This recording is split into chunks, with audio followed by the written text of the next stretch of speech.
Good morning. You've reached Llorraine Neithardt at Venus Unplugged. And what we do at this Blog Talk Radio is explore the nature of Venus, both as an archetype in our personal life, her dark and her light sides. And it is one of the most, to me, extraordinary influences that we have, the call towards beauty, and its archetypal influence in everyone's life. Not necessarily falling in love, but it is about love or lack of love, or how do we learn love. So last week I started to explore. We're working on Persephone and her tour of duty in the underworld. Remember, she goes down as Core, the 7-year-old. She comes up as queen of the underworld and has kind of superpowers when she comes up. So what was going on in that underworld? Now, very often, people will associate Hades, or the god of the underworld, Pluto, and get it confused with death. Death is not evil. Death is death. It just says like exit. Okay. We're exiting one stage and going into another. But evil is something very, very different. And the reason I'm exploring this is so that we can recognize when it is in our life or within ourselves, or what are we looking at. If we cannot name what we are looking at or experiencing, it's, besides the fact that it's extremely confusing and frightening, we also just don't know how to deal with it. Or is there an antidote or an invisible cape or something that we could use when we're in the presence of such events? And since there is so much happening in the world, in the world of politics particularly, which it's interesting, the word politic comes from pole star.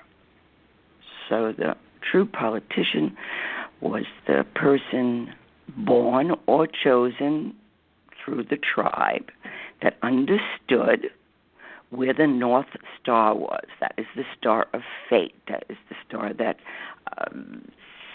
seamen and when we're being navigated on the sea, we have to always know where the North Star is. And it's not such a bad thing to know when we're on land either. So the North Star is the star that leads us to our fate. So this is the origin etymology of politic. So when we're experiencing or questioning who is leading us, not just in the United States, in the world, who are our leaders, are they really taking the tribe or the country into its true fate? That's why people get so, it's a shamanistic term. You know, the shamans, the tribal leaders, they were born they with that particular image. So there's a lot going on in the world, and we are questioning much of it, as we should, and as we have a right. But opinion is not enough. We need to understand what's happening. So left off last week in this rather terrifying but yet fascinating subject matter called evil. That one of the feelings of, how do we know that we are in the presence of evil? There's a sense of revulsion. We're revolted. Like, ooh, everything in your being goes like, ugh, or scary, ooh. So the feeling of revulsion, okay, it's almost instantaneous if evil is encountered. It's that blatant. If evil is more subtle, the revulsion may develop only gradually as the relationship with the evil one slowly deepens. It's a fascinating book. It's called The Psychopath Next Door. And not all psychopaths are evil, but they can be on the spectrum. And it's good to know these things. What are we looking at? Not as a pointing stick or, have scapegoating people. We don't want that. We need to really be able to understand what, in fact, are we looking at? So this feeling of revulsion is extremely useful in life. It's somewhat of an instinctive diagnostic tool, like, nah, I'm not walking into that room or that closet or going out on a second date with that person or whatever it might be, right? Because the revulsion, it's a powerful emotion that causes us to immediately want to avoid and to escape the revolting presence. And that is exactly the most appropriate thing for a healthy person to do under ordinary circumstances when confronted with an evil presence, to get away from it as quickly as you can. And evil is revolting because it's dangerous. And it contaminates or it destroys a person if we remain too long in its presence. We get confused. We don't know what's happening in our life, or our instincts will tell us. But if we're numbed for the instincts, or if we're naive, which is just kissing cousins to numb, because the naive just says, I don't want to know. And that's fine for children. But as adults, we need to know. By knowing it, that does not mean we're part of it. We're just recognizing it. That's all I'm suggesting here. Because otherwise, we wind up getting in a whole lot of trouble. And then we will tend to, in a sense, sin against ourselves. We betray ourselves because we will not listen to the instinct, the one that says, he's so beautiful, he's so handsome, how could they possibly be evil? Well, they are. And so, the devil wears Armani, so don't worry about it. So when it's evil and sin, all right, now sin it's actually an archery term. It means missing the mark. So when we get that combo platter of evil and sin, what are we looking at?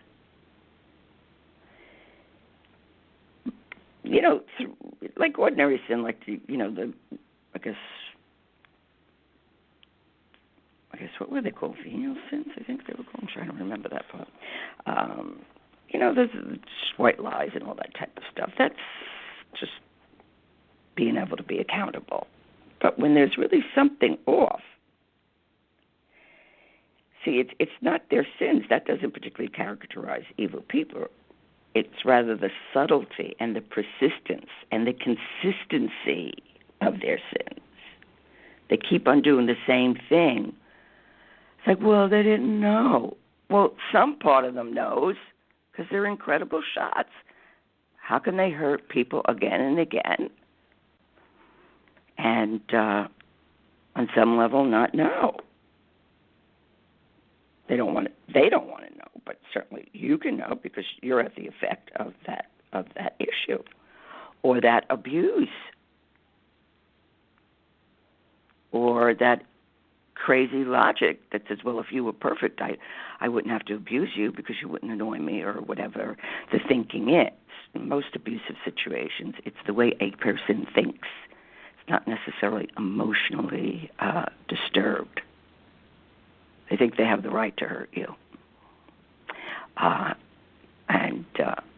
No, it's not because their heart was broken or they were left in an orphanage or whatever number of reasons people have for just being cruel.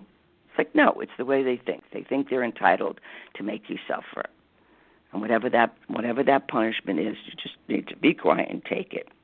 And we're learning, the next couple of years are going to be very interesting, and it's going to be pretty much a scrambled egg of chaos and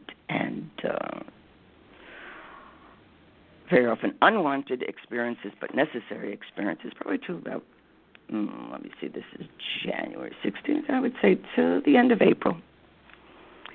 So it ain't over till it's over. And but part of all this energy that's being kicked up and turned around we need to see where and what is going on. Now, criminals aren't necessarily evil. Okay, someone commits a crime, is usually they've got their own reasons for it, but it's not. Evil is relatively rare, but you know it when you see it, or you know it when you're in the presence of it. So, being able to understand, one of the things that Jung sees it as, Uncle Carl Jung, right, is he feels that evil is the failure to meet the shadow. Now, the shadow is not necessarily evil, but it's where it would hide in the unknown parts. This is why often people do not want to engage in the shadow, whether they know it or not. It's happening anyway, because it's like, ooh, that's scary. No, it's not scary if you know what you're looking at. It's just like if you had a cut and it got infected. It's like, oh, really hurts. It's really scary, but I'm going to take care of it. So the whole point of this exploring this field of evil is so that we can heal it, or heal ourselves from the effects of it, which is even probably more important, because most people are evil. They just cannot face what they're up to. So if we've been exposed to it, it's chilling, it's bone chilling, and it happens. So one of the things also about evil, and that we're going to put in relationship to sin, which is sin is a concept that is set up that means it's the broad definition is missing the mark. This means that we sin every time we fail to hit the bullseye. Sin is nothing more and nothing less than a failure to be continually perfect. Perfect meaning all our parts. That's also the etymology of perfect. People perceive perfection as just one glowing, perfect image. It's not. Perfection is shadow and light. We see both sides, right? And because it's impossible for us to be continually perfect and probably boring on top of it, we all get to be sinners, at least in this definition. And we're not accusing one of being a sinner. We are just pretty much always right close to the area code. And because we very often we fail to do the very best, of which we're capable. And with each failure, we commit kind of a crime of sorts against God or our neighbors or ourselves, because we have the possibility we could have chosen differently. But sometimes we're lazy. It's like, I don't want to hold up that moral compass. What do I have to do that for? Everybody else is doing it. You know what? That's not good enough. You know better. We intrinsically know the difference. Whether we choose the difference, that's something else. So, and the lies and the betrayals to ourselves as equally, these are sins against ourselves. We miss the mark against ourselves. We know we can take the higher moral ground. We don't have to revenge. Or we can give revenge a place where we can symbolically live it out, right, through active imagination or through allowing it, the revenge to have its fantasy. So now, thank you very much, but if I act on that, then I'm participating. But if we see evil and don't act, then we're very much part of the evil. So, moral compasses are very fragile in the sense of their perception. It's it always knows, even if you're asleep or you have it hidden or didn't even know what the hell it was. I'm sure we should have an app about a moral compass, which would be kind of cool. But when we lie to ourselves, or we kid ourselves, or we're less than we could be, which is self-betrayal. So, but when we can be perfectly honest with ourselves, you can realize, like, no, I know better. I just was too tired or preoccupied or whatever it was that we didn't do our finest. That was not our moment of finest. And sometimes it's not our moment of finest because the shadow, which is not evil in and of itself, it can be where evil hides, which tricks us. So we do something, and then when we kind of wake up, like, what the hell was I thinking? Sometimes that's the trickster who says, you got to wake up to this shit. Your rage is going to get you in trouble.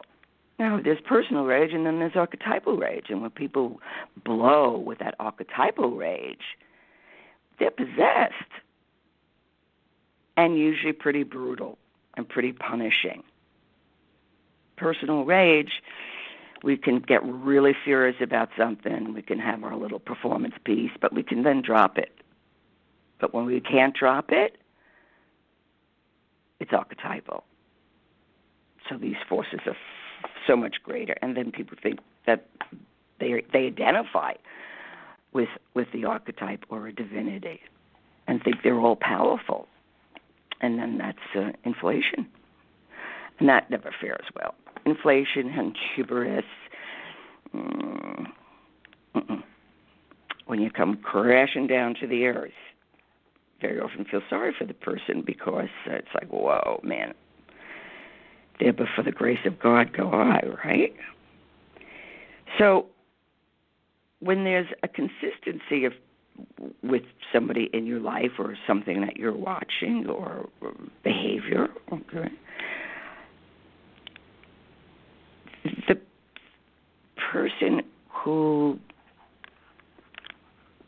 can be, in a sense, on their way to evil, sometimes it happens gradually. Very few people are born evil. But we slip into it until eventually we just don't know the difference, and it just seems all hunky-dory. So when we cross over the line, it's the absolute refusal to tolerate their own sense of sinfulness, which is why we have guilt, authentic guilt, not the guilt that doesn't really have value. We could really develop a mental habit of feeling guilty. I feel bad. What does that mean? You feel bad. Very often the person is saying they are bad, and that's usually the child within who says, I'm bad. I don't understand this, so I must be the bad one. Evil loves that. Loves when people will take on unwanted suffering. So, this is also why we have forgiveness, and this is also why we have self-forgiveness, which all work in our world of missing the mark. But when there are people, in the sense that they're poor in spirit, it's they do not commit evil.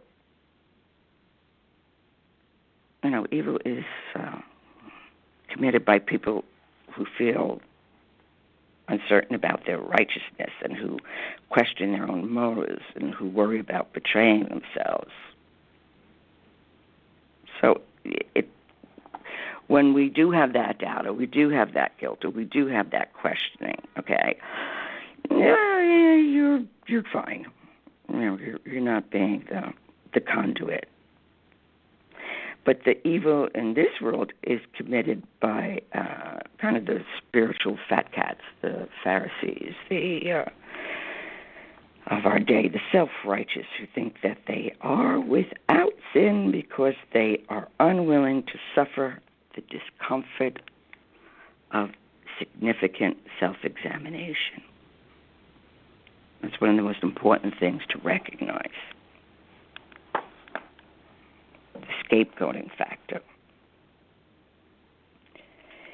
And the evil do not and will not bear the trial of being displeasing to themselves. Can't take it. I didn't do that. Somebody else did that.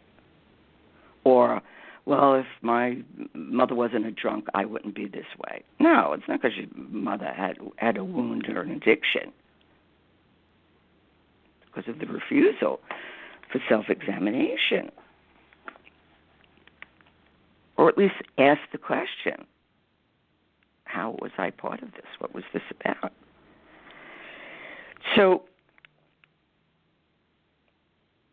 and very often evil and greed kind of hang out together. I'm talking about greed. I'm not just talking about overindulgence. People who they have kind of a wickedness. Everything is about just, money is not the root to all evil. Greed is the root to all evil. And when we can't tolerate a sense of our own sinfulness, the evil one becomes uncorrectable and like a grab bags of sin.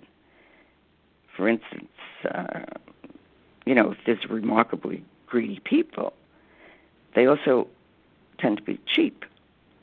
So cheap that their gifts may be murderous in some ways.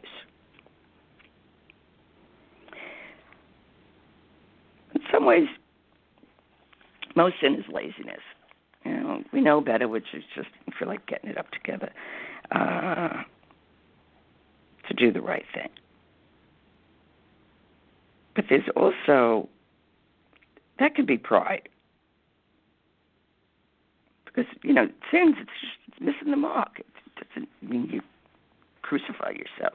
You shot the arrow, you missed the mark. It was like, I have to look at that. I have to be a little more precise. What am I shooting and what am I going for here? Okay. So, but pride, all sins are repairable, except the sin of believing one is without sin. That's the big sin. That you're without sin. Dangerous. Absolutely dangerous. We're part of this human experience or experiment. And so those who think they're without sin, well, they have a lot to learn. That doesn't necessarily make them evil. It can make them naive. It certainly can make them narcissistic. It certainly, but when somebody is like, I don't know what you're talking about. Well, you might want to step back and step away because you can't correct them. The only thing you can correct is not participating. So the behavior, one of the greatest tricks of the trade of evil is scapegoating. Because in their hearts, they consider themselves above reproach. There's the pride. And they must lash out at anyone who does reproach them. They sacrifice others to preserve their own self-image of perfection. They'll throw you under the bus, they'll throw you to the wolves, whatever way you want to see it. Scapegoating works through a mechanism called projection. And do they see that in you? Yeah, sure. Or in me? Sure. Is it accurate? No. And if you know yourself, and if you know, okay, if it was this, these are the sins I'm really capable of. I know that, but that, no. And that's a very important part of maturing, where we begin to understand when the scapegoating is happening, or the scapegoating, the projection, since the evil down deep feel themselves to be faultless, it is inevitable that when they are in conflict with the world, They will inevitably perceive the conflict as the world's fault.